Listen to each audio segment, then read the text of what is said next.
In the grand halls of Ashfield Manor, a priceless 17th-century clock vanishes without a trace, its chimes silenced in the dead of night.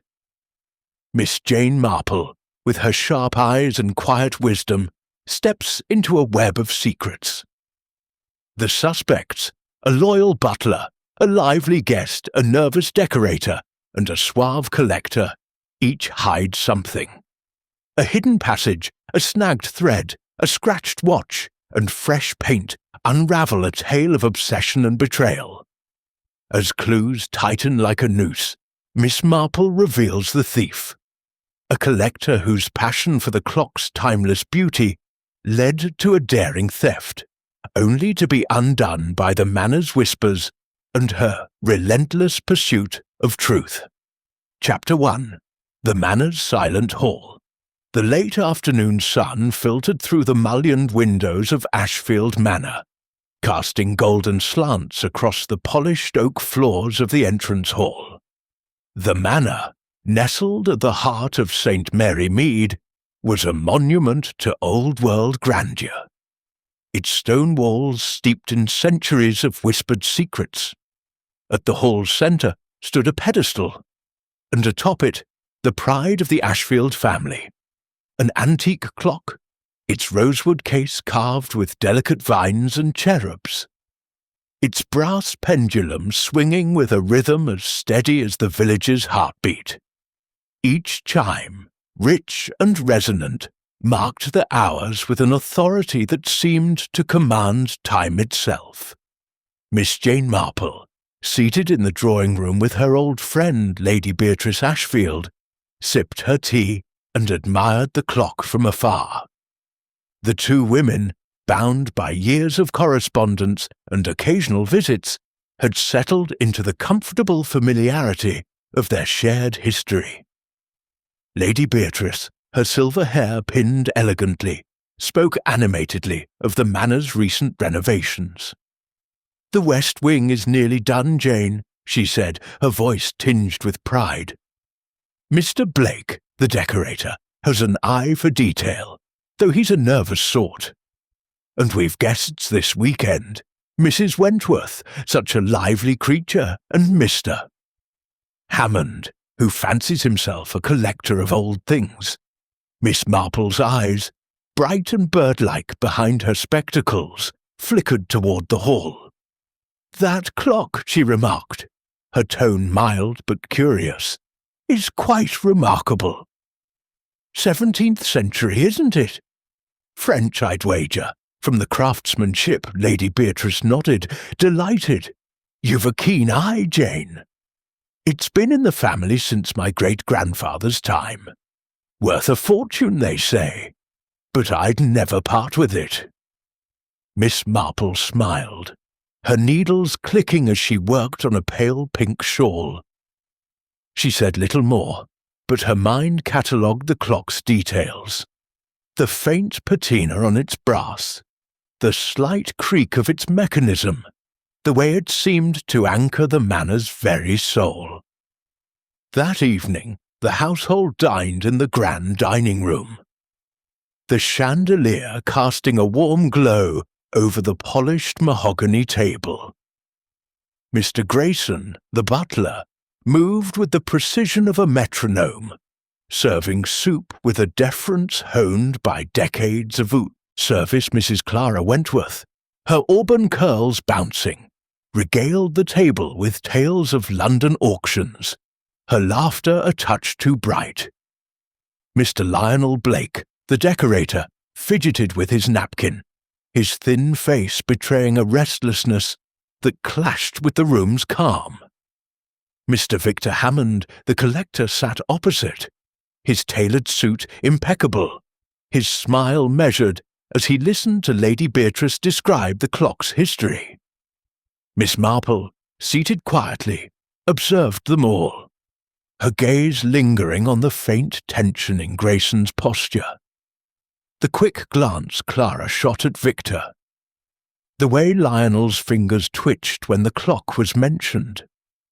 As the clock struck 10, its chimes rolling through the manor like a gentle tide, the party dispersed. Miss Marple, retiring to her guest room, paused in the hall to admire the clock once more. Its face, etched with Roman numerals, gleamed softly in the lamplight. She noted the faint dust on the pedestal's base, undisturbed, and the locked front door nearby, its key resting in a silver dish. The manor settled into silence, save for the clock's steady tick. By morning, the silence was deafening. Miss Marple, descending for breakfast, found Lady Beatrice in the hall, her face ashen. The pedestal stood bare, its surface mocking in its emptiness. "Jane," Lady Beatrice whispered, clutching her arm. "The clock! It's gone!" The household gathered, murmurs of shock rippling through the air. Grayson stood rigid, his hands clasped tightly. Clara's eyes widened with theatrical dismay. Lionel blinked rapidly, as if waking from a dream. Victor's expression remained unreadable, though his fingers brushed the cuff of his sleeve. Inspector Hargrove arrived, a stout man with a moustache that seemed to bristle with impatience. "A burglary, plain as day," he declared, eyeing the locked door. "Smashed a window, likely, and made off in the night." Miss Marple, standing quietly by the pedestal, ran her finger along its edge. No dust was disturbed, no scratches marred the wood. The window nearby was intact, its latch secure. She glanced at the assembled faces, each a study in composure or its absence. "Curious," she said softly, almost to herself. "A clock so large, so heavy, stolen without a sound. I wonder." Her voice trailed off, but her eyes, sharp as ever, missed nothing. Lady Beatrice, wringing her hands, implored her to stay. "Jane, you've a knack for these things. Please, help us." Miss Marple nodded, her expression serene. "Of course, Beatrice. I'll do what I can." As the others dispersed, she lingered in the hall, her knitting tucked under her arm. The manor, she thought, held its secrets as tightly as the clock had kept its time. And secrets, like chimes, had a way of revealing themselves to those who listened closely. Chapter 2. The Gathering of Suspects. The morning light, pale and unforgiving, streamed through the tall windows of Ashfield Manor's drawing room, illuminating the gathered company in a way that seemed to strip away pretenses. The air was heavy with the scent of old wood and beeswax polish, mingling with the faint bitterness of freshly brewed coffee that Mr. Grayson, the butler, had just served. The antique clock's absence left a void not only in the entrance hall, but in the very atmosphere of the manor, as if the heartbeat of the house had ceased. Lady Beatrice Ashfield, her delicate frame swathed in a mourning-like shawl, sat rigidly on a brocade sofa, her eyes red-rimmed but resolute. Beside her, Miss Jane Marple perched with her knitting, her needles moving with a quiet rhythm that belied the sharpness of her gaze.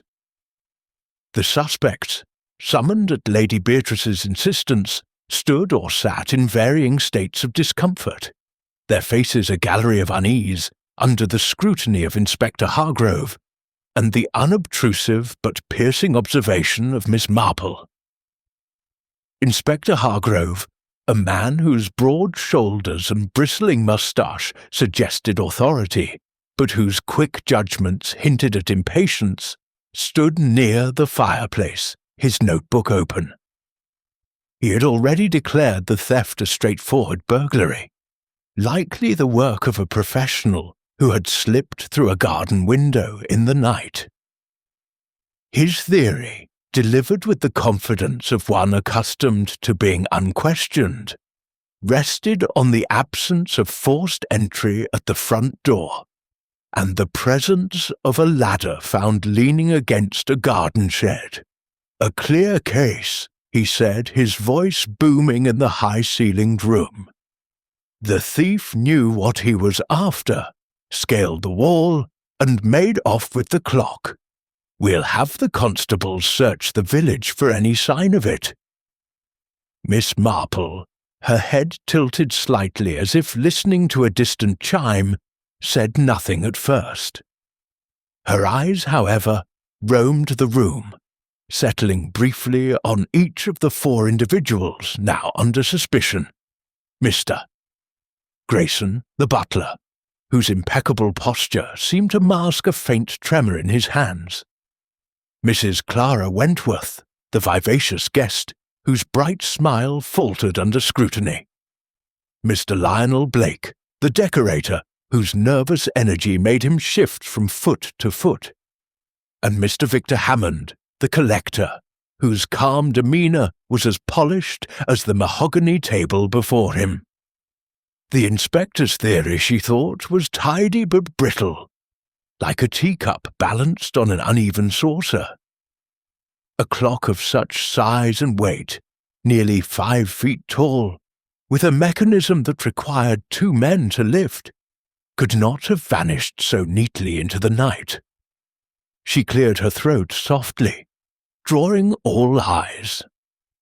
"Might I suggest, Inspector," she said, her voice mild as milk, "that we consider whether the clock is still within the manor? Its removal would have been no small feat. And the night was quiet, was it not?" Hargrove's moustache twitched, but he nodded grudgingly. "Possible, Miss Marple, though unlikely. Still, we'll hear from the household. Let's have their accounts, then." He turned to the group, his pencil poised. Lady Beatrice, wringing her hands, urged them to speak freely. "One of you may have seen something, anything, that could help Jane and the inspector. Please, for the sake of the clock, Mr. Grayson was called first, stepping forward with the measured grace of a man who had served the Ashfields for 30 years. His grey hair was neatly combed, his black suit pressed to perfection, but Miss Marple noted the faint sheen of perspiration on his brow despite the cool morning. "I performed my duties as usual last evening," he said, his voice steady but clipped. "After dinner, I ensured the doors were locked and the windows secured. I passed through the entrance hall at approximately 10 o'clock as the clock chimed. All was in order. I retired to my quarters near the servants' stairs shortly after he paused, his fingers tightening briefly around each other. I heard nothing unusual during the night." Miss Marple's needles paused, then resumed their rhythm. "And your quarters, Mr. Grayson?" she asked gently. "Do they afford a view of the hall or the garden?" Grayson shook his head. "No, madam. My room is at the rear of the house, near the kitchen passage. The hall is quite out of sight." She nodded, her eyes lingering on his shoes, polished to a mirror shine, yet bearing a faint smudge of mud at the heel. Curious for a man who claimed to have stayed indoors. "Thank you, Mr. Grayson," she said, her tone as warm as a vicar's greeting, but her mind filing away the discrepancy. Loyalty, she knew from her observations in St. Mary Mead could be a mask for many things: guilt, fear, or even resentment.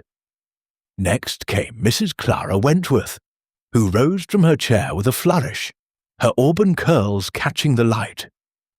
Her dress, a vibrant green that clashed with the room's muted tones, seemed chosen to draw attention, and her smile was a touch too wide, as if compensating for an inner disquiet. "I was in my room all evening," she declared, her voice bright but brittle. "After dinner, I retired with a novel. Evelyn Waugh, such a wit, and didn't stir until morning. I heard nothing, saw nothing. It's dreadful, simply dreadful, about the clock." Her fingers toyed with a pearl necklace, twisting it tightly. Miss Marple, offering a sympathetic smile, inquired about her room's location. "Oh, it's the blue guest room, overlooking the garden," Clara replied, then added quickly, "But the curtains were drawn, and I was quite absorbed in my book." Miss Marple nodded, her eyes flicking to Clara's shawl, a soft blue wool, draped loosely over her shoulders. "You're fond of auctions, Mrs. Wentworth, are you not?" she asked, her tone conversational.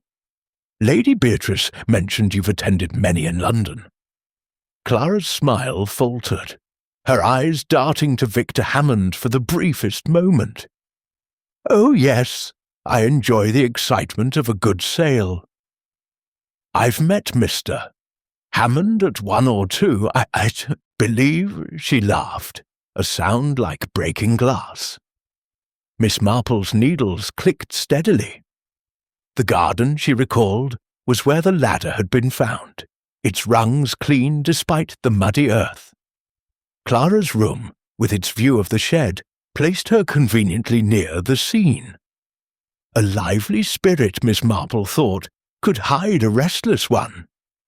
Mr. Lionel Blake, the decorator, was next, and his agitation was palpable. A slight man with a shock of untidy brown hair, he seemed ill at ease in the formal setting, his fingers stained with traces of paint despite his efforts to scrub them clean. "I was working late in the West Wing," he said, his voice uneven. "Renovations, you know. New wallpaper, mouldings. I passed through the hall around 9 to fetch a measuring tape from my bag in the library. The clock was there, ticking away. I didn't linger." His eyes flicked to the floor, avoiding Hargrove's stare. Miss Marple, peering over her spectacles, noted the fresh paint specks on his cuff. Red, vibrant, not the faded hues of the West Wing's palette. "You're an artist, Mr. Blake," she said kindly. "Your sketches of the manor are quite detailed, I hear. Did you ever sketch the clock?" Lionel blinked, startled. Yes, I suppose I did. Part of the hall's design, you know. Just a study for the renovations." His hands twitched, as if longing to hold a pencil.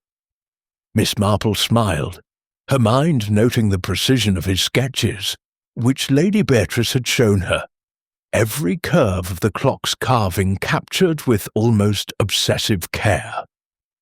An artist's eye, she thought, or a thief's. His nervous energy suggested a man with something to hide, though whether it was guilt or mere anxiety remained unclear. "Finally, Mr. Victor Hammond, the collector, rose with the ease of a man accustomed to being watched. His tailored coat, a deep charcoal, hung perfectly on his broad frame, and his grey eyes held a calm that bordered on detachment. "I spent the evening in the library," he said, his voice smooth as polished stone. "Lady Beatrice kindly allowed me to study a rare manuscript, a 15th century book of hours. I was there until midnight, then retired to my room. I saw no one, heard nothing." His smile was polite, almost indulgent, as if the accusation of theft amused him. Miss Marple, her expression as placid as a village pond, asked about his interest in clocks. "They're my passion," he admitted, his eyes lighting briefly. "The Ashfield clock is a masterpiece. French, 1680s, likely by André Charles Boulle. I offered to buy it once, but Lady Beatrice refused, quite rightly." Miss Marple's needles paused. "You've a fine eye, Mr. Hammond, and a fine watch, I see." She gestured to the gold timepiece on his wrist, its face marred by a fresh scratch. "A recent mishap." Victor's smile tightened, his fingers brushing the watch. "A clumsy moment yesterday," he said. "I caught it on a doorframe." She hushed, nodded, her gaze lingering on his heavy coat draped over a chair. Too warm for the mild evening prior, and bulky enough to conceal something. A collector's passion, she knew, could burn hotter than greed, and Victor's composure felt like a veneer over something more intense. Inspector Hargrove, snapping his notebook shut, declared his intent to search the grounds. "We'll find that clock, Lady Beatrice, mark my words." Likely pawned in London by now, he strode out, leaving the room in a restless silence. Lady Beatrice turned to Miss Marple, her voice low. "Jane, do you think it's still here, as you said?" Miss Marple, folding her knitting, offered a reassuring smile. "I do, Beatrice. A clock like that doesn't vanish without a trace. It's the traces we must look for. Small things easily overlooked." She glanced at the suspects now dispersing. Grayson retreating to his duties, Clara fussing with her shawl, Lionel muttering about his work, Victor lingering by the library door, his eyes thoughtful. As the room emptied, Miss Marple remained, her mind as busy as her needles had been. The Manor's silence was not empty, but filled with whispers, of motives, opportunities, and secrets. Grayson's muddy shoes suggested a nighttime errand. Clara's glance at Victor hinted at a connection. Lionel's paint specks belied his timeline. Victor's scratched watch and heavy coat pointed to action, not idleness. Each, she thought, was like a figure in one of her village's little dramas. Mrs. Price, who hid her debts behind a cheerful smile. Young Tom, whose nervousness betrayed a pilfered apple. People, Miss Marple knew, were much the same, whether in St. Mary Mead or a grand manor. Their ticks and tocks, their hesitations and glances, told stories clearer than words. She rose, her steps light but purposeful, and approached the entrance hall. The pedestal stood like a gravestone, its surface unmarred save for a faint ring where the clock's base had rested. She knelt, her fingers brushed the floor, where a single scuff mark, barely noticeable, marred the polished wood.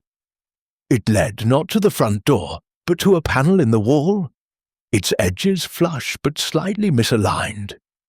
She pressed it gently. It yielded with a soft click, revealing a narrow passage cloaked in shadow. Miss Marple's lips curved in a faint smile. "Curious," she murmured, stepping back. The clock, she suspected, had not left the Manor's embrace, and the truth, like the clock's lost chimes, was waiting to be found. Chapter 3. The Butler's Routine. The morning mist still clung to the gardens of Ashfield Manor, softening the edges of the yew hedges and lending an air of secrecy to the sprawling estate. Inside, the drawing-room had emptied, its occupants scattered like leaves after a gust, leaving Miss Jane Marple alone with her thoughts and her knitting. The faint clink of china from the dining-room signalled that Mr. Grayson, the butler, was clearing the jibbied breakfast service, his movements as precise as the vanished clock's mechanism. Miss Marple, her shawl draped neatly over her shoulders, decided it was time to begin her inquiries in earnest. The butler, with his decades of service and intimate knowledge of the Manor's rhythms, seemed a natural starting point. She rose, her steps light but deliberate, and made her way to the pantry where Grayson was known to retreat after his morning duties. The pantry was a small, orderly space, its shelves lined with gleaming silver and neatly stacked linens. Grayson stood at a polished table, polishing a set of candlesticks with a cloth, his back straight as a ramrod. The air smelled faintly of silver polish and starch, a testament to his meticulous care. At Miss Marple's gentle knock, he turned, his expression composed, but his eyes betraying a flicker of unease. "Miss Marple," he said, bowing slightly, "how may I assist you?" She smiled, her demeanour as disarming as a village spinster inquiring about a neighbour's roses. "Oh, Mr. Grayson, I shan't keep you long. I only wish to speak about last night. Such a dreadful business, the clock's disappearance. You must feel it keenly, having served the Ashfields so long." Her tone was warm, inviting confidence, but her eyes, sharp behind her spectacles, missed nothing. The slight tightening of his jaw, the way his fingers paused on the candlestick. "Indeed, madam," Grayson replied, his voice as measured as his movements. "The clock was a treasure of the house. Its loss is distressing." He resumed polishing, the cloth moving in slow, deliberate circles. Miss Marple settled into a chair, her knitting bag at her side, and drew out her needles. The soft click of them filled the silence, a sound as steady as a heartbeat. "You mentioned last night that you passed through the hall at 10, she said, her tone conversational. "The clock chimed, you said. Did you notice anything unusual? A sound, perhaps, or a shadow out of place?" Grayson shook his head, his expression unchanging. "Nothing, Miss Marple. The hall was, as it always is, quiet save for the clock's chime. I checked the front door, as is my habit, and found it locked. The key was in its dish, untouched. I then retired to my quarters." His words were precise, rehearsed almost, but Miss Marple noted the faint tremor in his hand as he set the candlestick down. She tilted her head, her needles never faltering. "And your quarters, Mr. Grayson, are near the servants' stairs, you said. Quite out of earshot of the hall, I imagine." "Yes, madam," he confirmed, his eyes meeting hers briefly before returning to his task. "The servants' wing is at the rear, near the kitchen." "I heard nothing after retiring." Miss Marple nodded, her gaze drifting to his shoes. They gleamed as always, but the smudge of mud she had noticed earlier was gone, replaced by an almost unnatural shine. She made no comment on it, but filed the observation away, like a skein of wool tucked into her basket. "You've served the Ashfields for 30 years, haven't you?" she asked, her voice soft. "A long time to tend to a house and its treasures." The clock must have been like an old friend. Grayson's lips twitched, not quite a smile. "It was part of the manor, madam. I tended to it as I do all things here, cleaning the glass, winding it weekly. It was my duty." His voice held a note of pride, but also something else. A trace of weariness, perhaps, or regret. Miss Marple's needles clicked on. "Duty is a powerful thing," she mused. "Instinct. Mary Mead, I've known servants who'd do anything for their families, sometimes more than was asked. Loyalty can weigh heavily, can't it?" Grayson's hand stilled just for a moment before he resumed polishing. "It's my place, Miss Marple," he said simply. She changed tack, her tone as light as ever. "Tell me, Mr. Grayson, do you ever walk the grounds at night? The gardens are lovely, even in the dark, but the paths can be muddy this time of year." The question was innocent, but her eyes were keen, watching for his reaction. Grayson's face remained impassive, but his shoulders stiffened slightly. "Not last night, madam. I was indoors, as I said. The grounds are for the gardeners, not me." His reply was firm, but Miss Marple noted the faintest hesitation, as if he were choosing his words with care. She smiled, folding her knitting. "Of course, you're a man of routine, I can see. Thank you, Mr. Grayson. You've been most helpful." As she rose to leave, she paused at the door, glancing back. "One last thing," she said, almost as an afterthought. Did you happen to see any of the guests after dinner? Mrs. Wentworth, perhaps? Or Mr. Hammond? Grayson shook his head, his expression closing like a book. No, madam.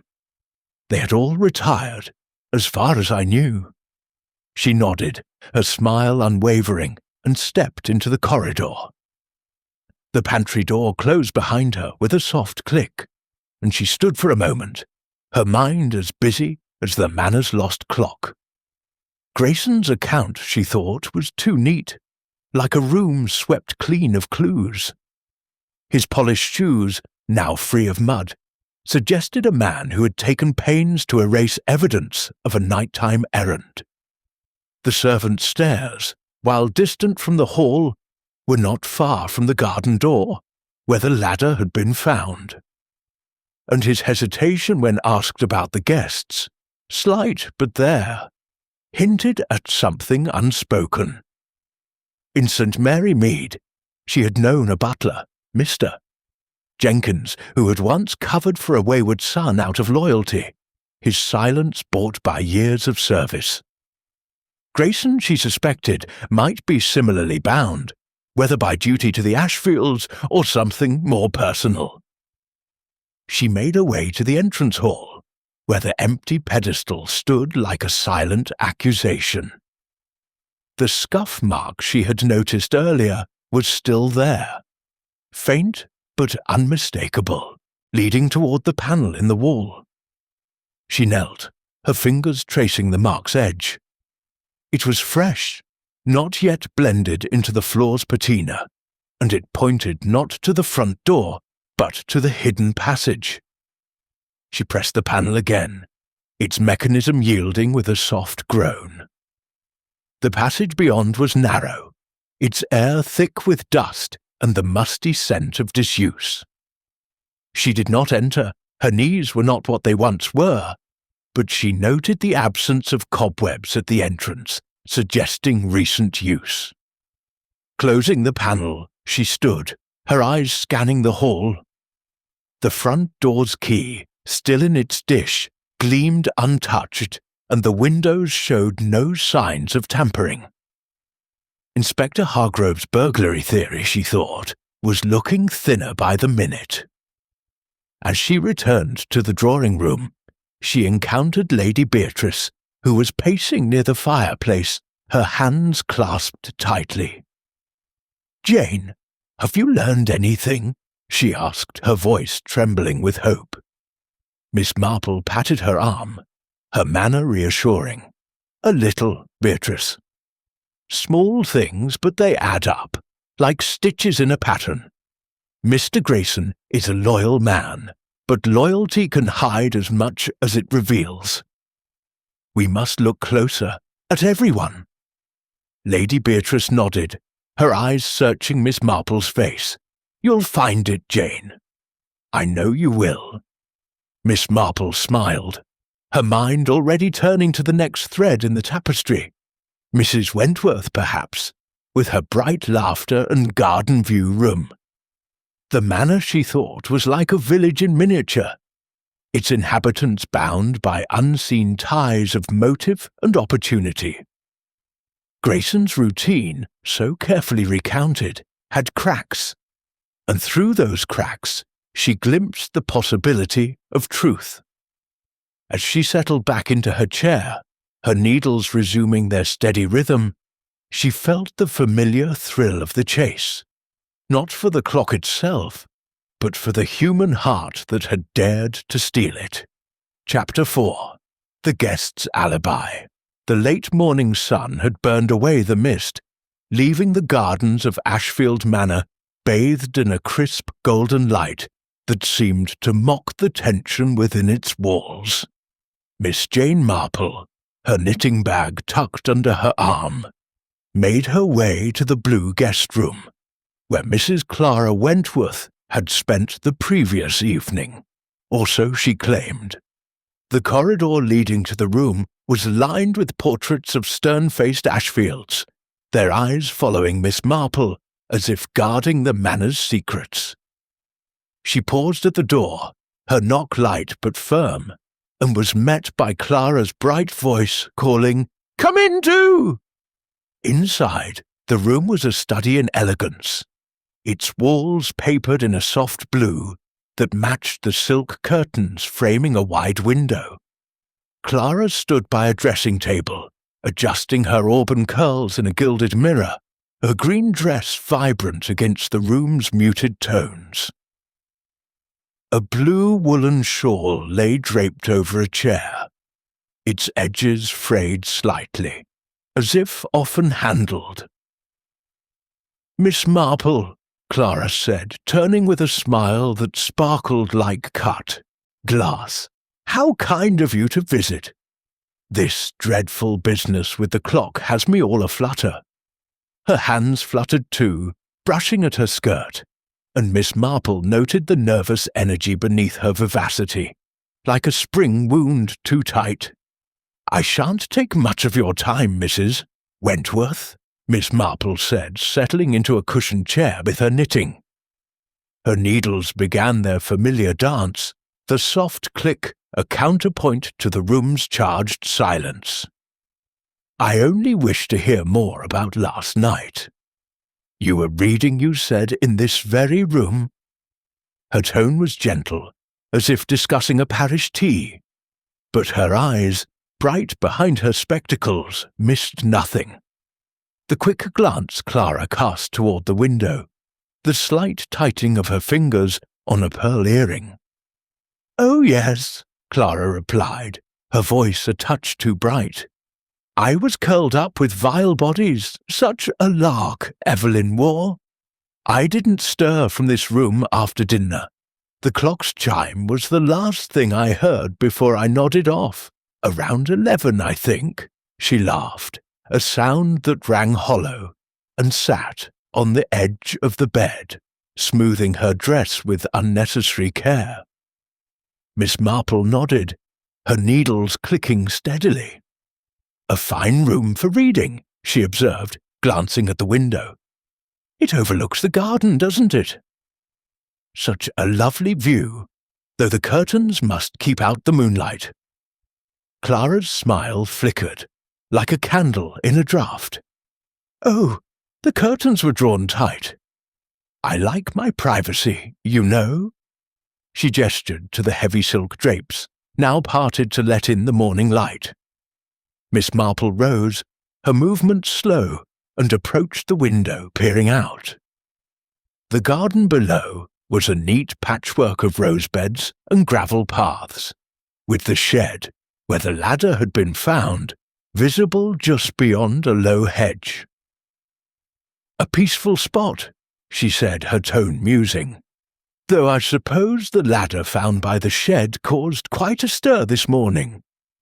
Did you happen to glance out last night, perhaps to catch a breath of air?" Clara's fingers twisted the pearl earring, her eyes darting to the shawl on the chair. "No, not at all," she said quickly. "I told you, I was reading." The window stayed shut, the curtains drawn. I didn't hear a thing, not even the clock after 11. Her words tumbled out, each one a little too emphatic, and Miss Marple's lips curved in a faint, sympathetic smile. "Of course," she said, returning to her chair. "Reading can be so absorbing. In St. Mary Mead, I've known young ladies who'd forget the world entirely with a good book. Though sometimes they'd slip out for a walk, just to clear their heads." Clara laughed again, but it was a brittle sound, like china on the verge of cracking. "Not me, Miss Marple. I'm not one for midnight strolls. Too chilly, and the garden so dark." She stood fussing with a vase of roses on the dressing table, her movements restless. Miss Marple's needles paused as she leaned forward slightly. "You mentioned knowing Mr. Hammond from auctions," she said, her voice as soft as a whisper. "You must share a love of fine things. Did you ever discuss the Ashfield clock with him? It's quite a piece, after all." Clara's hand stilled on the vase, her reflection in the mirror showing a fleeting shadow across her face. "Oh, Victor, Mr. Hammond, I mean, is mad for clocks," she said, recovering her brightness. "He talked about it once or twice, I think, at an auction in London. Said it was a Boulez masterpiece, worth a king's ransom. But we didn't discuss it here, not really." Her eyes met Miss Marple's in the mirror, then slid away. Miss Marple nodded, her expression serene. "He does have a passion for such things," she agreed. "Passions can lead people to curious actions, can't they? Like bidding too high at an auction, or perhaps taking a risk for something they covet." Clara's laugh was sharper now, almost a gasp. "I wouldn't know about that," she said, turning to face Miss Marple. "I'm just a guest here, enjoying Beatrice's hospitality. I'd never dream of, well, you know." She gestured vaguely, her fingers brushing the shawl again.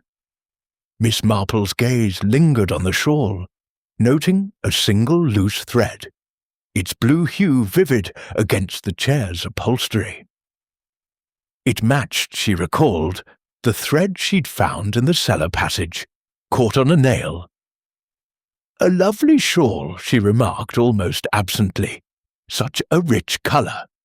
You must take care not to snag it on these old walls." The manor has so many nooks and crannies. Clara's hand dropped from the shawl as if burned, her smile faltering.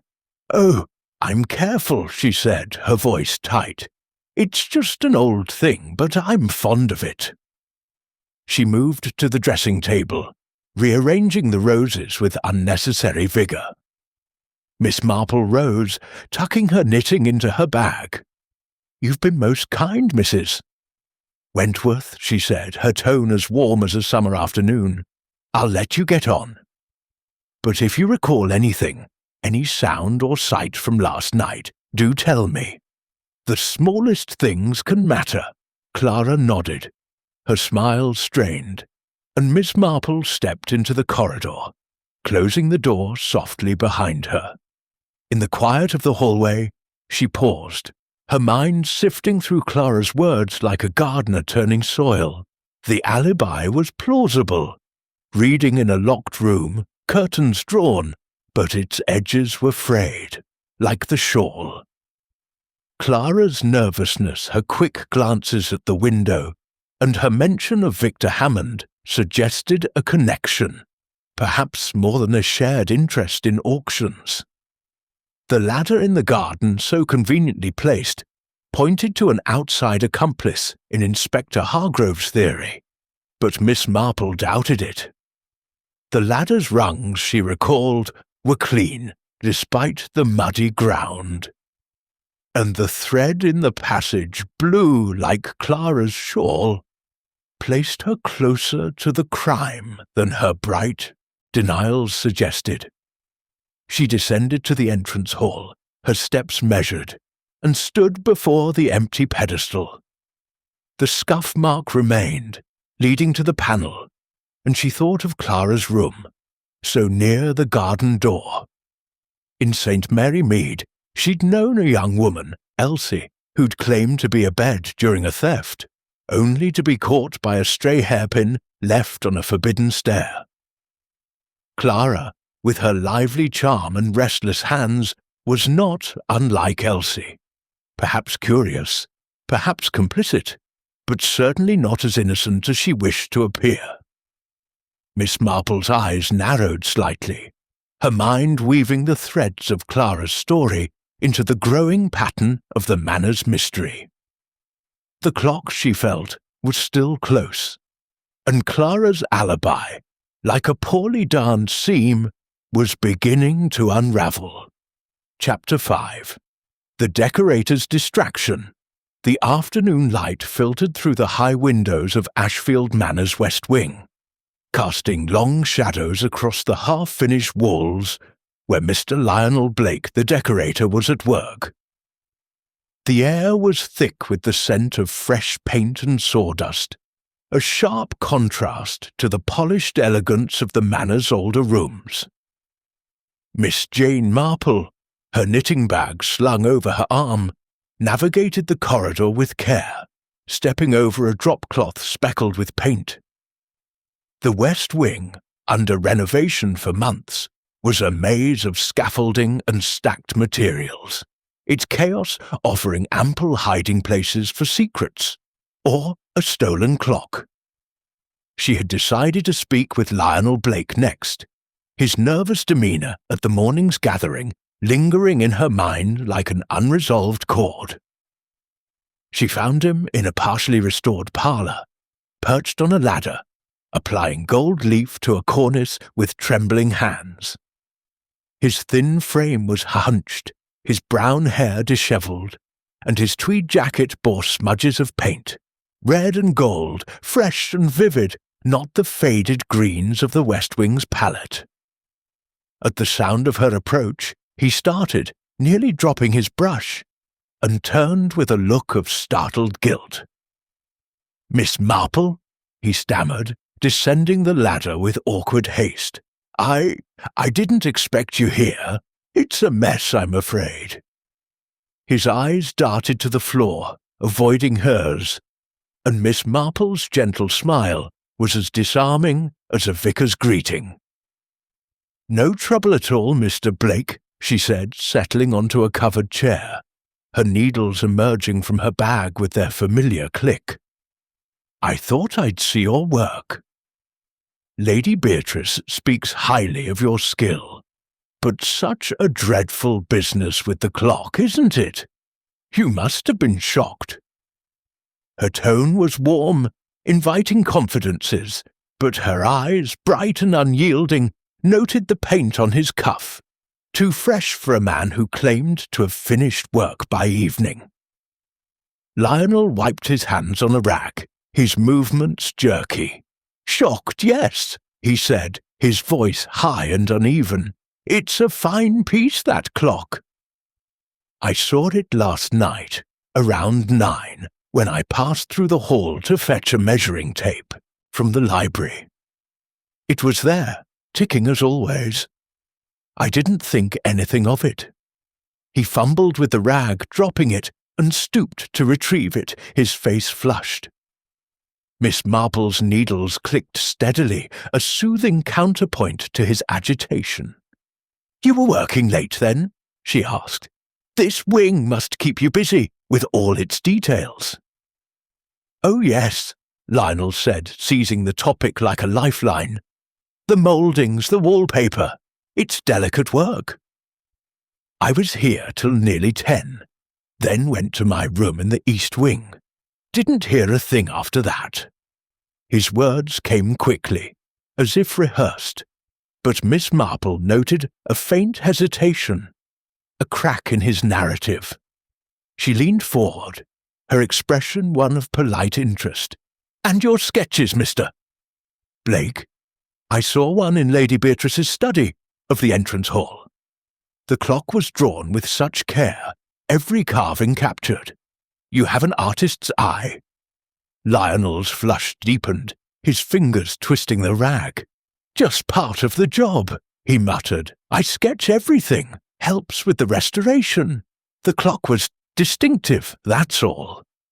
He turned away, fussing with a can of paint, but Miss Marple's gaze lingered on his cuff, where the red paint gleamed, out of place among the West Wing's muted tones. "Distinctive indeed," she said softly. "In Saint Mary Mead, we had a painter once, young Mr. Carter, who'd sketch every detail of a house, sometimes more than he needed because he admired it so, or wanted it." Perhaps her voice was light, but the words hung in the air, and Lionel's shoulders stiffened. "Wanted it?" he echoed, his tone sharp. "I'm no thief, Miss Marple. I'm here to work, not to steal." His outburst was sudden, his eyes meeting hers for the first time, wide with indignation or fear. Miss Marple's smile remained serene. "Of course not," she said, her needles never faltering. But you'll understand, Mr. Blake, that we must ask questions. The clock is heavy, isn't it? Moving it would take strength, or perhaps cleverness. Did you see anyone in the hall last night? Mr. Grayson, perhaps? Or Mrs. Wentworth? Lionel shook his head, his agitation returning. No one. The hall was empty. The clock was there. I got my tape and left. His voice cracked slightly, and he busied himself with the paint can, his hands trembling. Miss Marple rose, her eyes drifting to a stack of sketches on a nearby table. The topmost one showed the entrance hall, the clock rendered in exquisite detail. Its vines, its cherubs, the curve of its pendulum. Such precision, she murmured, almost to herself. It's almost as if you were studying it, Mr. Blake. He flinched, his hand knocking over a brush, which clattered to the floor. Just for the job, he said quickly, stooping to pick it up. I sketch everything like I said. Miss Marple nodded, her expression as placid as a village pond. Of course, she said. You're a busy man, Mr. Blake, and I've kept you long enough. Thank you for your time. She turned to leave, pausing at the door to glance back. Oh, one thing. Do you often work with red paint? It's such a bold choice for this wing. Lionel froze, his hand hovering over the brush. Red? Oh, that's from another project. A sample, you know. His voice was strained, and Miss Marple's lips curved in a faint smile. Naturally, she said, stepping into the corridor. As the door closed behind her, she stood for a moment, her mind as busy as the Manor's lost clock. Lionel's sketches, so meticulous, suggested more than professional interest. The fresh paint on his cuff, red and out of place, hinted at activity beyond his stated timeline.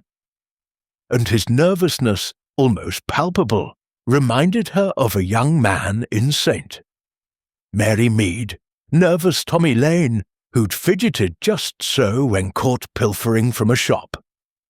She made her way to the entrance hall, where the empty pedestal loomed, its surface unmarred save for the scuff mark leading to the panel. She thought of Lionel's sketches, so detailed, and his claim of fetching a tape from the library. A room near the hall, but not so near the passage. Could he have lingered, studying the clock or more? The paint on his cuff nagged at her.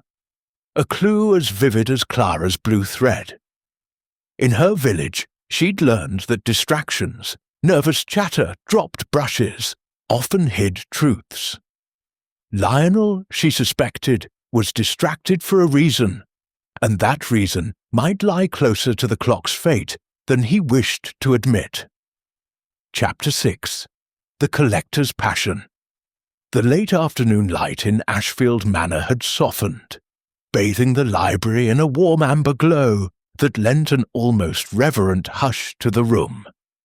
Shelves of leather-bound volumes stretched to the ceiling, their spines worn but proud, and a faint scent of old paper mingled with the polish of the mahogany table where Mr. Victor Hammond sat, a rare manuscript open before him.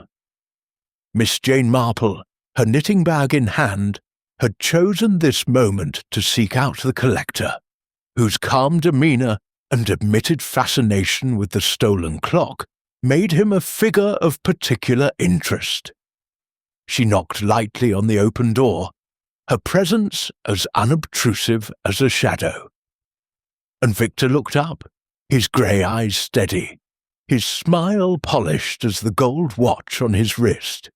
"Miss Marple," he said, rising with a grace that spoke of confidence. "A pleasure to see you. Have you come to admire the Ashfield collection?"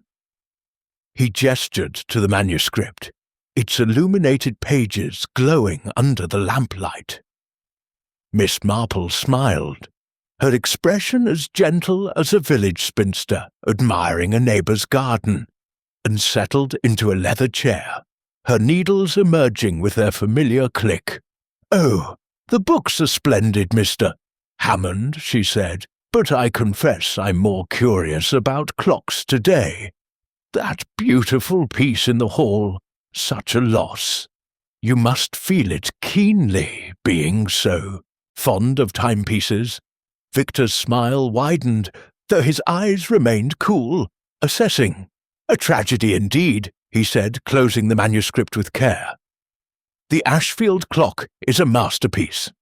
French, late 17th century, likely crafted by a master like Boulle. Its mechanism is a marvel, precise yet ornate. I offered to buy it some years ago, but Lady Beatrice was rightly attached to it." His voice was smooth, almost too smooth, and Miss Marple's needles clicked steadily, a rhythm that seemed to measure the pauses in his words. "You were in this library last night, I believe," she said, her tone conversational. "Studying this very manuscript until midnight?" "Precisely," Victor replied, leaning back in his chair. "Lady Beatrice kindly allowed me access. I was alone, lost in these pages, and heard nothing of the theft. The library is quite secluded, you see, far from the hall." He gestured to the room's heavy door, its oak panels thick enough to muffle sound. Miss Marple nodded, her eyes drifting to his coat, draped over a nearby chair. It was heavy, woolen, oddly suited for a warm evening, and she recalled the faint scratch on his watch, fresh as if from a recent scrape. "A fine watch you have, Mr. Hammond," she remarked bland. "A recent mishap, you said. Caught on a doorframe?" Victor's hand brushed the watch, his smile tightening. "Yes, a clumsy moment yesterday afternoon," he said, his tone even. "It's a Patek, a favourite of mine, though I'm not usually so careless." Miss Marple's lips curved slightly, her gaze lingering on the scratch. A jagged mark, not unlike one that might come from a rough nail in a hidden passage. "Clocks and watches," she mused, "they do hold a fascination. In St. Mary Mead, we had a gentleman, Mr. Harrow, who collected pocket watches. He'd spend hours tinkering, ensuring each one ticked perfectly. A passion like that can consume one, can't it?" Victor's eyes narrowed slightly, but his voice remained steady. "It's a scholarly interest, Miss Marple. Clocks are history, art, mechanics combined. The Ashfield clock was unique, irreplaceable." His words were fervent, almost too fervent, and Miss Marple's needles paused just for a moment. "Irreplaceable enough to tempt someone beyond reason?" she asked, her tone as mild as a summer breeze. Victor laughed, a low, controlled sound. "You're a sharp one, Miss Marple, but I'm no thief. I was here, in this room, all evening. Ask anyone, though I suppose no one saw me." His smile was a challenge, daring her to doubt him. She rose, tucking her knitting away, and moved to the window which overlooked a side courtyard, not the garden where the ladder lay. "This library is quite removed," she said almost to herself. "A world of its own, with these books. But the hall isn't so far, only a corridor away. One might slip out, unnoticed, if one knew the house well." Victor's smile held, but his fingers tapped the table once, a fleeting betrayal of calm. "I know the house well enough," he admitted, "from past visits. But I had no reason to wander last night." Miss Marple turned, her eyes meeting his. "Of course," she said, her voice soft. "You're a guest, here for scholarship, not mischief. Still, passions can lead us astray, can't they? Thank you, Mr. Hammond. You've been most illuminating." She left the library, her steps slow, her mind as sharp as the needle in her bag.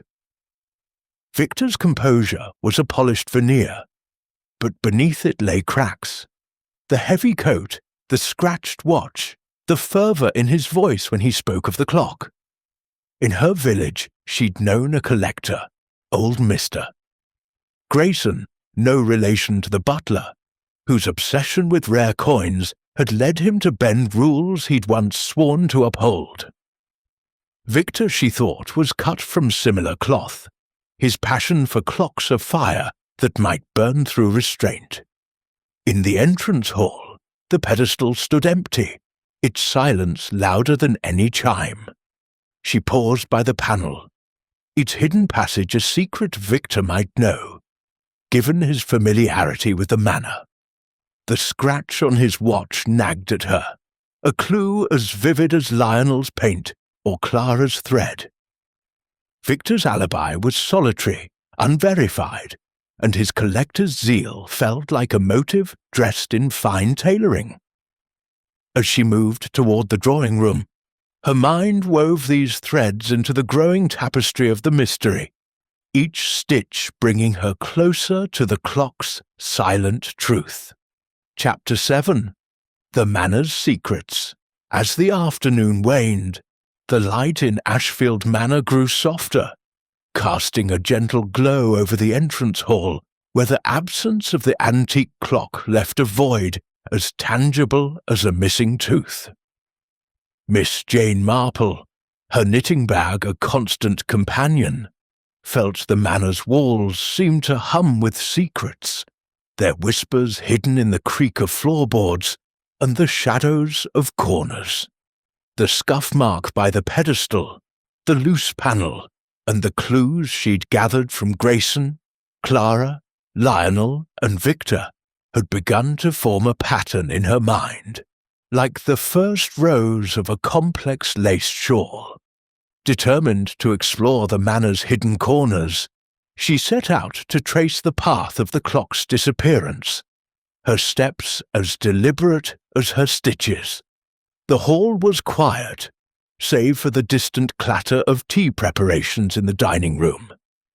Miss Marple knelt by the pedestal, her fingers brushing the scuff mark, its faint arc pointing unerringly to the panel in the oak-panelled wall. She pressed it again, the mechanism yielding with a soft click that seemed loud in the stillness. The passage beyond was narrow, its stone walls damp and cool, the air heavy with the must of disuse.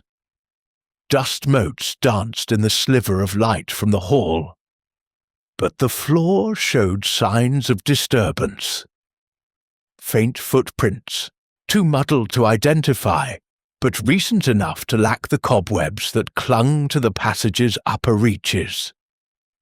She stepped inside, careful not to disturb the dust, her eyes adjusting to the dimness. The passage sloped gently downward, its walls narrowing as it wound toward the manor's underbelly.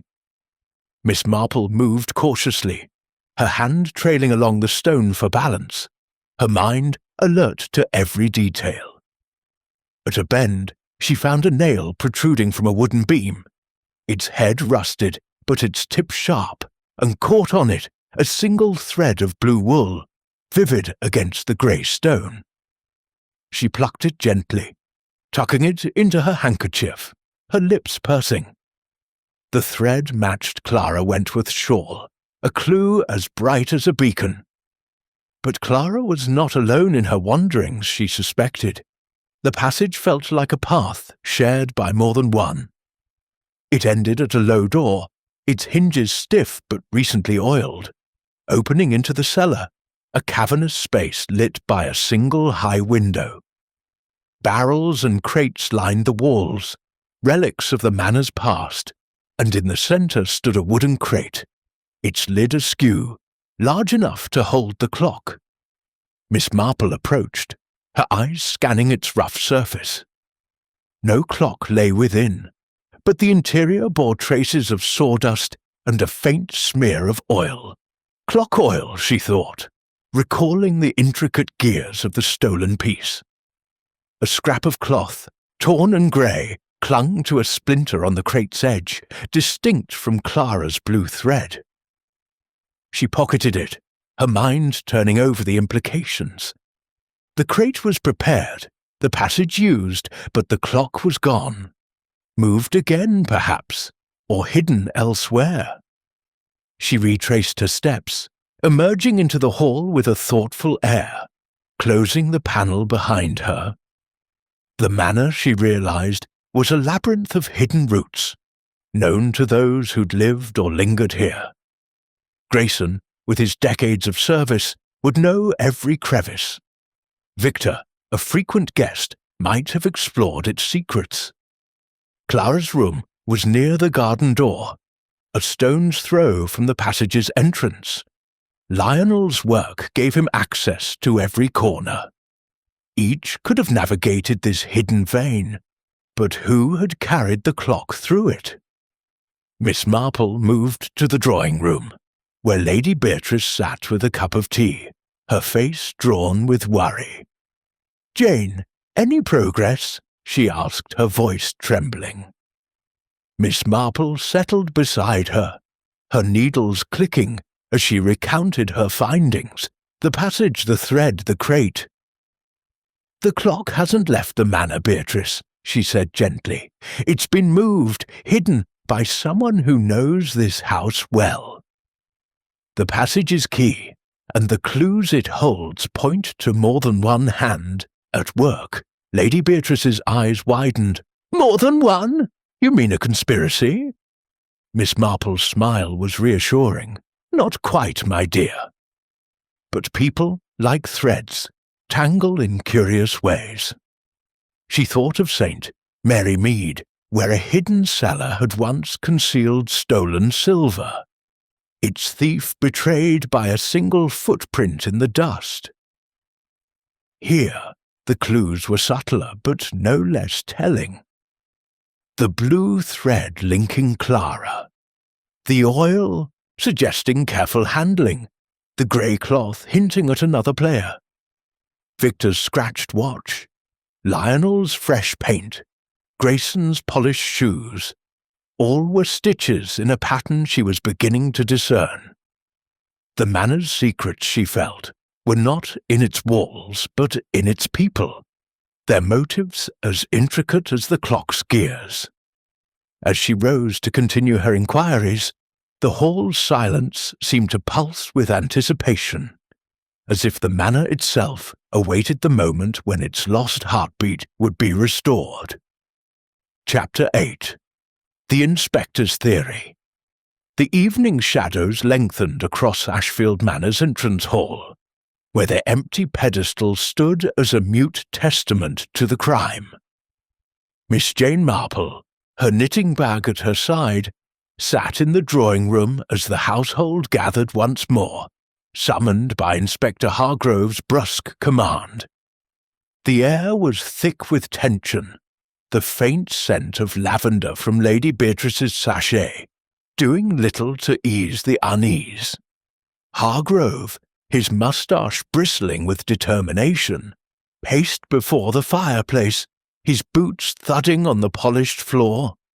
His theory of an outside burglar, delivered with the certainty of a man unaccustomed to contradiction, had taken firm root in his mind, and he was eager to press the suspects for any overlooked detail that might confirm it. "The matter's clear enough," Hargrove declared, his voice filling the room like a church bell. "A professional thief, likely from London, scaled the garden wall with that ladder we found by the shed. He slipped in through a window, probably in the west wing where the latches are old, and made off with the clock before dawn. It's probably halfway to a black market dealer by now." He brandished his notebook, its pages filled with hasty scrawls. "We'll search the village and send word to Scotland Yard. But I need your statements again. Anything you've remembered since this morning." Miss Marple, her needles clicking softly, observed the faces around her. Lady Beatrice, seated near the tea-table, clutched a handkerchief, her eyes darting between the inspector and her guests. Mr. Grayson stood by the door, his posture rigid, but his hands clasped tightly, betraying a flicker of nerves. Mrs. Clara Wentworth, her auburn curls slightly askew, toyed with her pearl necklace, her smile strained. Mr. Lionel Blake, perched on the edge of a chair, fidgeted with a pencil, his eyes fixed on the floor. Mr. Victor Hammond leaned against the mantel, his expression one of polite detachment, though his fingers brushed the scratched watch on his wrist. Hargrove turned to Grayson first, his pencil poised. "You, sir, locked the doors, checked the windows, yes." "Any sign of tampering you didn't mention?" Grayson's voice was steady, but a faint crack betrayed him. "None, Inspector." The front door was secure, the key untouched. The windows in the hall and dining room were latched. Miss Marple's needles paused, her mind noting the omission of the west wing windows which Hargrove had just suggested as the entry point. She glanced at Grayson's shoes, gleaming as ever, but recalled the muddy smudge she'd seen earlier, now gone. A small thing, but in St. Mary Mead, small things often spoke loudest. Clara was next, her voice bright but brittle. "I was in my room, as I told Miss Marple, reading until I fell asleep. The garden window was shut tight. I'd have heard any noise." Her fingers twisted the necklace, snapping a pearl loose. It rolled across the floor, unnoticed by all but Miss Marple, whose eyes followed it to a corner near the blue shawl draped over Clara's chair. The inspector nodded, satisfied, but Miss Marple thought of the ladder, its clean rungs an oddity in the muddy garden. Clara's room, overlooking that very spot, placed her closer to the scene than her airy alibi suggested. Lionel Blake's account was a nervous jumble. "I was in the West Wing, working, then fetched a tape from the library." The clock was there at 9, ticking away. "I didn't see anyone, didn't hear anything." His pencil snapped in his hand, and he flushed, dropping the pieces. Miss Marple's gaze lingered on his cuff, where a speck of red paint gleamed, out of place in the West Wing's palette. His avoidance of eye contact, she thought, was like young Tommy Lane's in her village, when questioned about a stolen pie. Guilt or fear, it was hard to say, but distraction was a poor mask. Victor Hammond repeated his story with unruffled calm. "I was in the library until midnight, studying a manuscript. The house was quiet, and I retired without incident." His smile was almost indulgent, as if the inspector's questions amused him. Miss Marple noted the heavy coat draped over his arm, unnecessary in the warm evening, and the scratch on his watch, a jagged mark that matched the nail in the passage. Hargrove, oblivious, pressed on. "And you saw no one? Not even the butler passing by?" Victor shook his head, his composure a polished shield. Miss Marple cleared her throat, her voice soft but clear. "Inspector, might I ask about the ladder? You said it was by the shed, but the ground there is muddy, isn't it? Were the rungs soiled?" Hargrove blinked, caught off guard. "Well, no, they were clean, oddly enough. But that just means the thief was careful. Wiped his boots, perhaps." Miss Marple's lips curved slightly. "Perhaps," she said, "but a thief scaling a wall in the dark, carrying a heavy clock, would leave some trace, wouldn't he? Footprints, broken twigs, something." Hargrove's moustache twitched, his confidence wavering. "We're still searching the grounds," he muttered, flipping his notebook shut. She turned to the group, her eyes mild but piercing. "The passage I found today, behind the panel, it's been used recently. Dust disturbed, a thread caught." The clock, I believe, is still in the manor, hidden by someone who knows its secrets. The room stilled, each suspect's face a study in reaction. Grayson's hands tightened. Clara's smile froze. Lionel dropped his gaze. Victor's eyes narrowed, just for a moment. Hargrove scoffed. A passage? Nonsense, Miss Marple. No one could move that clock through a crawl space. It's a job for a professional, I tell you. Miss Marple's needles resumed their rhythm. Her voice gentle. People, Inspector, are often more ingenious than we expect. In St. Mary Mead, a farmer hid a stolen calf in a hayloft, through a trapdoor no one thought to check. Small paths can lead to great secrets. Hargrove grunted, unconvinced, and dismissed the group, vowing to scour the village. As they dispersed, Miss Marple remained, her mind weaving the day's clues. The clean ladder, the blue thread, the red paint, the scratched watch, into a tapestry that was nearly complete. The inspector's theory, she thought, was a distraction, like a loud chime drowning out a softer tick. The truth lay closer, in the manor's heart, and she was determined to hear it. Chapter 9. A Glimpse of Motive. The dining room of Ashfield Manor glowed softly under the chandelier's light, its crystal prisms scattering flecks of brilliance across the polished mahogany table. Dinner was a subdued affair. The clink of silverware and murmur of conversation barely masking the tension that hung like a fog. Miss Jane Marple, seated between Lady Beatrice and Mrs. Clara Wentworth, observed the gathered company with her usual quiet acuity, her knitting tucked away for the evening, but her mind as active as ever. The absence of the antique clock seemed to loom over the table, its silence a reminder of the mystery that bound them all. She had decided to steer the conversation toward the clock's history, hoping to stir the waters and reveal the currents of motive beneath the surface. Lady Beatrice, at the head of the table, picked at her roast pheasant, her face pale but composed. "Jane," she said, her voice tremulous, "you've been so kind to help with this dreadful affair." "The clock, it's not just its value, you know. It's been in the family since my great-grandfather's time, a gift from a French nobleman. It's part of Ashfield's soul." Her words carried a weight that hushed the table, and Miss Marple seized the moment, her tone gentle but deliberate.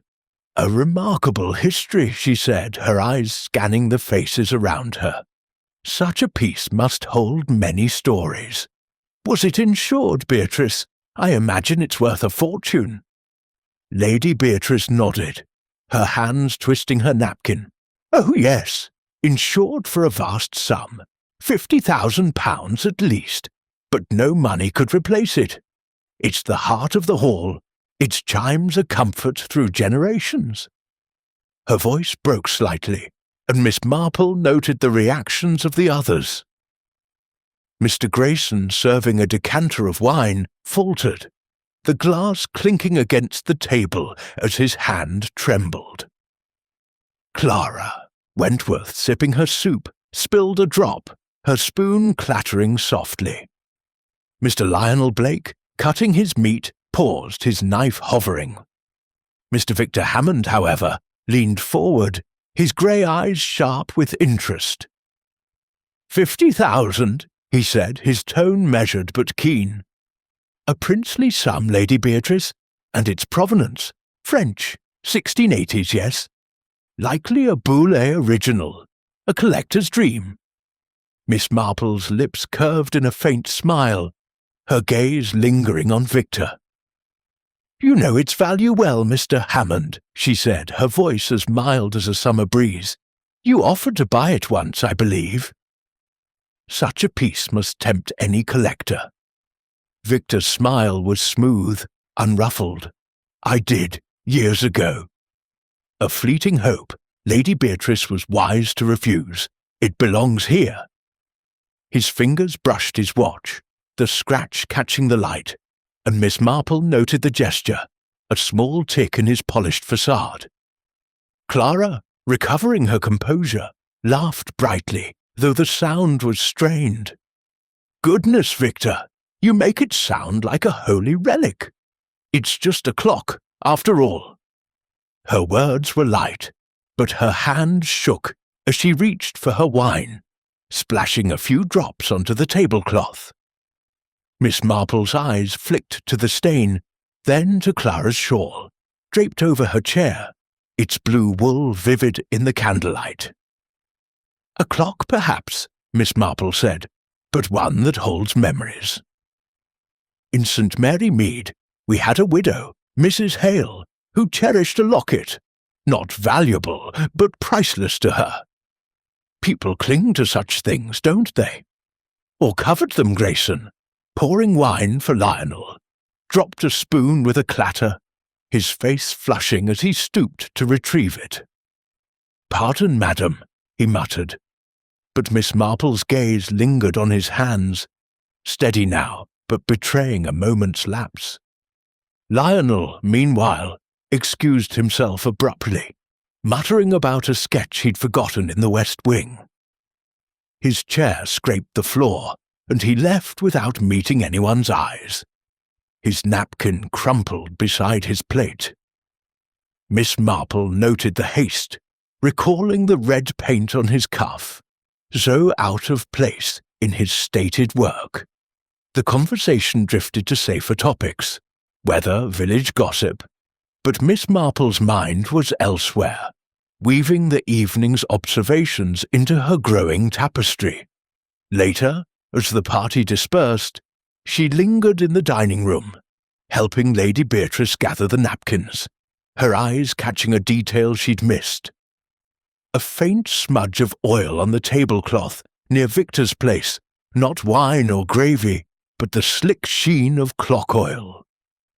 She tucked the observation away, like a spare needle in her bag. In the quiet of her room, Miss Marple reflected on the dinner.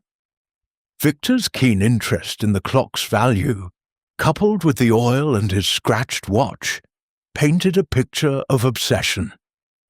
Clara's spill, Grayson's dropped spoon, Lionel's sudden exit, each was a stitch out of place, hinting at nerves or knowledge. She recalled a saint. Mary Mead, auction wearer farmer, Mr.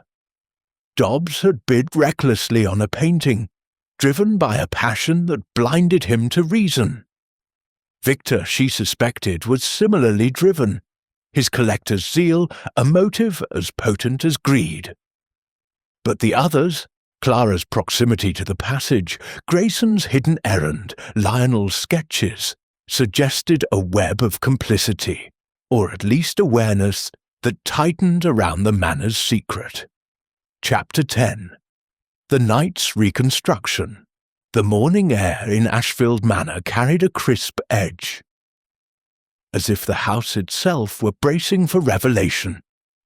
Miss Jane Marple, her knitting bag slung over her arm, stood in the entrance hall, the empty pedestal a stark reminder of the mystery's heart. The clues she had gathered, Grayson's muddy shoes, Clara's blue thread, Lionel's red paint, Victor's scratched watch, and the cellar's oily crate, had woven a pattern in her mind, intricate but incomplete. To test its threads, she proposed a reconstruction of the previous night's events, a method she'd found effective in St. Mary Mead when unravelling village intrigues. Lady Beatrice, eager for progress, agreed, and the household was summoned to retrace their steps under Miss Marple's watchful eye. The hall was bathed in soft daylight, the scuff mark by the pedestal still visible, pointing to the hidden panel. Inspector Hargrove, though sceptical of Miss Marple's fanciful notions, joined the group, his notebook at the ready. The suspects gathered, their faces a mix of reluctance and unease. Mr. Grayson, stiff and formal. Mrs. Clara Wentworth, her auburn curls pinned tightly. Mr. Lionel Blake, clutching a sketchbook. And Mr. Victor Hammond, his calm as polished as his gold watch. "We'll walk through the evening," Miss Marple said, her voice gentle but firm. "From after dinner until midnight. Each of you, please, show us where you were and what you did," Grayson began, moving with mechanical precision. "At 10, I passed through here," he said, pausing by the pedestal. The clock chimed. All was in order. I checked the front door, locked key in the dish, then went to my quarters. He walked toward the servants' stairs, but Miss Marple noted his hesitation as he passed the panel, his eyes flicking to it briefly. "Did you glance at the panel, Mr. Grayson?" she asked, her tone mild. He shook his head too quickly. "No, madam." I had no reason to his polished shoes gleamed, but she recalled the mud, now gone, and wondered what errand had drawn him out. Clara went next, her steps light, but her smile forced. "I went straight to my room after dinner," she said, leading them to the corridor near the garden door. "I read in the blue room, curtains drawn, until I slept." She lingered by the door, her hand brushing the handle, and Miss Marple's eyes narrowed. The garden door was steps from the passage's entrance, and the blue thread in the cellar nagged at her. "You didn't step out for air?" she asked. Clara's laugh was sharp. "No, Miss Marple." It was chilly, but her fingers twisted her shawl, and Miss Marple saw a fresh snag in its wool, matching the thread from the nail. Lionel Blake's account was a nervous shuffle. "I was in the West Wing, working," he said, leading them to the parlour, where paint cans and drop cloths lay scattered. "At 9, I crossed the hall to the library for a tape." He mimed fetching it, his hands trembling, and Miss Marple noted his avoidance of the pedestal, as if it burned to look at. "You sketched the clock often," she remarked, holding up one of his drawings, its details meticulous. "Just for work," he mumbled, his face flushing, a speck of red paint still on his cuff. His distraction, she thought, was a veil, thin and fraying. Victor Hammond moved last, his stride confident as he led them to the library. "I was here until midnight, studying a manuscript," he said, opening the Book of Hours with a flourish. The room was isolated, its heavy door muffling sound, but Miss Marple noted its proximity to the hall's corridor, just a turn away from the panel. "You didn't pass the clock?" she asked, her eyes on his watch, its scratch glinting. "Not once," he said, his smile serene. But his heavy coat, carried over his arm, seemed out of place, and she recalled the grey cloth in the crate, its texture similar. As the group dispersed, Miss Marple lingered by the panel, pressing it open. A faint oil stain marked the floor, its sheen matching the clock oil in the cellar. She turned to Hargrove, who frowned. "This passage proves nothing," he said. "A thief from outside is still my bet." Miss Marple smiled, her needles clicking in her mind's rhythm. In Saint. Mary Mead, a thief hid in plain sight, his steps retraced to catch him. These steps, Inspector, tell a story. The oil, the thread, the paint, the scratch. Each was a tick of the clock, pointing to a truth hidden in the Manor's shadows. Chapter 11. The Confrontation. The drawing-room of Ashfield Manor was steeped in the hush of early evening, the flickering firelight casting long shadows across the brocade sofas and polished tables. Miss Jane Marple, her knitting bag resting at her feet, stood before the gathered household, her slight figure commanding the room with a quiet authority that belied her unassuming demeanour. Lady Beatrice sat near the hearth, her hands clasped tightly, her eyes fixed on Miss Marple, with a mixture of hope and dread. Inspector Hargrove, his notebook now a crumpled accessory, stood by the door, his scepticism tempered by curiosity. The suspects, Mr. Grayson, Mrs. Clara Wentworth, Mr. Lionel Blake, and Mr. Victor Hammond, sat or stood in a tense semicircle, their faces a canvas of guarded expressions, each betraying a flicker of unease. Miss Marple's voice, soft but clear, cut through the silence like a needle through silk. "The antique clock," she began, "has not left Ashfield Manor. Its size, its weight, and the absence of any trace outside. Broken twigs, muddy footprints, tell us it remains within these walls." She paused, her eyes bright behind her spectacles, scanning the room. Grayson's hands tightened. Clara's fingers twisted her shawl. Lionel's gaze dropped to his sketchbook. Victor's smile was a polished mask, but his watch glinted with its telltale scratch. She stepped toward the center of the room, her tone as gentle as a village confidant. The hidden passage behind the hall's panel was the key. Its dust was disturbed, its door oiled, and a crate in the cellar, large enough for the clock, bore traces of oil and a torn cloth. Someone planned to hide it there, perhaps to retrieve it later. Her gaze settled on Victor Hammond, whose calm faltered for a fraction of a second. "Mr. Hammond, your passion for clocks is well known. You spoke of the Ashfield clock with such fervour, its Boulay craftsmanship, its priceless value. You offered to buy it once, and I suspect its allure never faded." Victor's smile tightened, his voice smooth but edged. "A fine deduction, Miss Marple, but I was in the library all evening, as I said. I'm a collector, not a thief." His fingers brushed his watch, the scratch catching the firelight, and Miss Marple's lips curved faintly. "Your watch, Mr. Hammond," she said, "bears a fresh scratch, jagged, like one from a nail in the passage. I found such a nail, with a thread caught on it, blue, like Mrs. Wentworth's shawl. But the crate held a grey cloth, matching your coat's lining. You moved the clock through the passage to the cellar, didn't you? For your collection, where it would be yours alone." A murmur rippled through the room. Clara gasped, her hand flying to her shawl, while Grayson's face paled, and Lionel clutched his sketchbook tighter.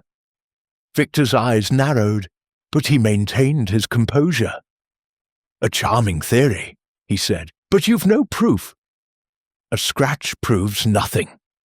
Miss Marple's gaze shifted to Clara, her voice softening. "Mrs. Wentworth, you saw something, didn't you? Your room overlooks the garden near the passage's entrance. The blue thread I found suggests you ventured there, perhaps following Mr. Hammond out of curiosity or complicity." Clara's face crumpled, her vivacity dissolving. I didn't steal it," she cried, her voice breaking. "I saw Victor in the corridor, late, near the hall. I was restless, couldn't sleep, so I followed him. He went to the panel, and I got caught on something. I didn't know what he was doing."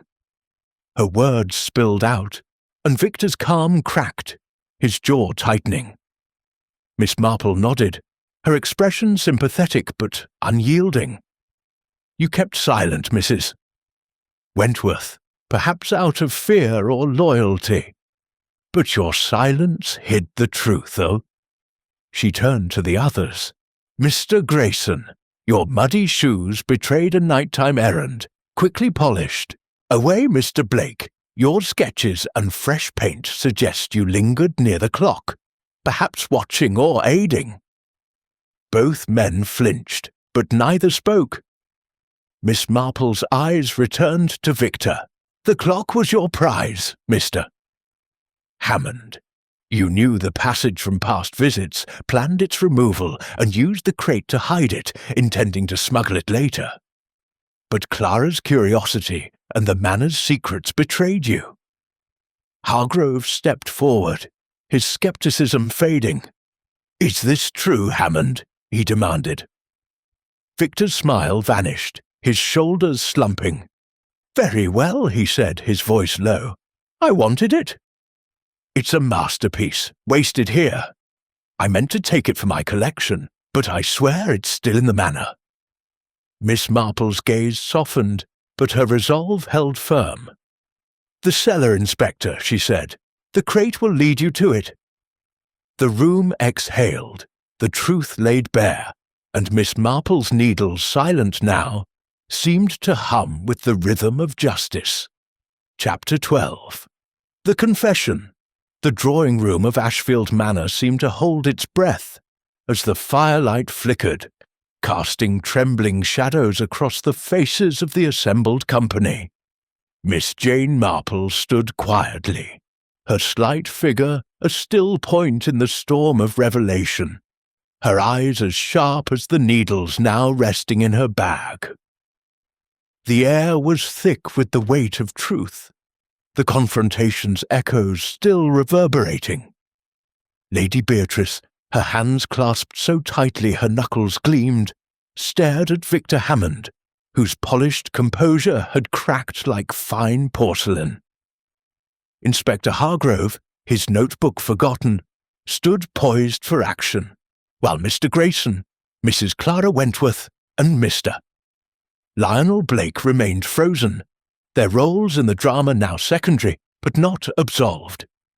Clara, her auburn curls dishevelled, broke the silence with a sob. I swear, Miss Marple, I didn't help him, she cried, her voice raw. I only followed Victor because I was curious. I saw him slip into the corridor after dinner, moving so quietly, and I thought, well, I don't know what I thought. I trailed him to the hall, saw him open that panel.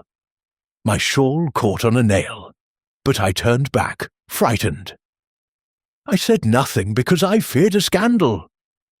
Her hands twisted the frayed shawl, its blue wool a vivid link to the passage's clue. Miss Marple's gaze softened, but her voice held steady. Silence, Mrs. Wentworth can be as telling as words. You protected no one by hiding what you saw Victor.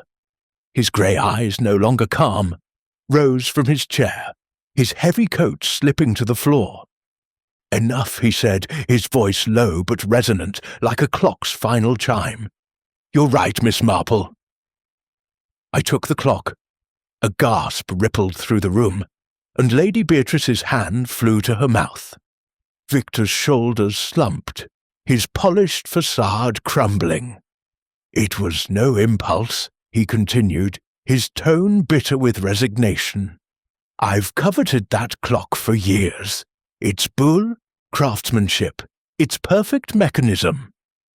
I offered to buy it, but Lady Beatrice refused, and I couldn't let it go.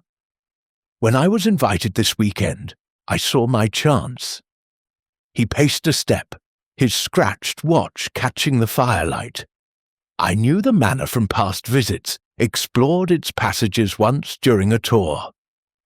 The panel in the hall, the cellar route, it was perfect. I waited until after dinner, when the house was quiet. I moved the clock through the passage to the crate I'd prepared in the cellar, meaning to retrieve it later, perhaps during another visit. It was heavy, but I managed alone. His eyes met Miss Marple's, a flicker of defiance in them. I didn't plan to sell it, just to keep it, to admire it in private. Miss Marple nodded, her expression serene but unyielding. A collector's passion, mister. Hammond, can blind one to right and wrong. In St. Mary Mead, a man once took a neighbour's rosebush, not for profit, but for love of its blooms. The theft was no less wrong. She turned to Hargrove, who was already moving toward Victor. "The crate, Inspector, in the cellar. You'll find the clock there, I believe, hidden as Mr." Hammond intended Hargrove, his earlier scepticism replaced by grudging respect, nodded curtly. "Right, let's check it. Hammond, you're coming with me." He gestured to a constable who had entered, unnoticed, during the confession. Victor offered no resistance, his head bowed as he followed Hargrove out. Miss Marple turned to the others, her voice gentle but firm. "Mr. Grayson, your silence about your nighttime errand, perhaps to check the grounds, helped no one. Mr. Blake, your sketches and lingering in the hall suggest you suspected something. Mrs. Wentworth, your curiosity led you close to the truth, but fear kept you from it. Each of you played a part. However small, Grayson's face was ashen. Lionel's hands shook, and Clara's tears fell freely, but none spoke. Lady Beatrice rose, her voice trembling with relief. "Jane, you've saved it, my family's heart. How can I thank you?" Miss Marple smiled, patting her arm. "No thanks needed, Beatrice. People are like clocks, complex, but their ticks betray them." As Hargrove returned, confirming the clock's recovery from the crate, the manor seemed to exhale, its heartbeat restored. Miss Marple, her work done, felt the quiet satisfaction of a pattern complete, the mystery's threads neatly knotted.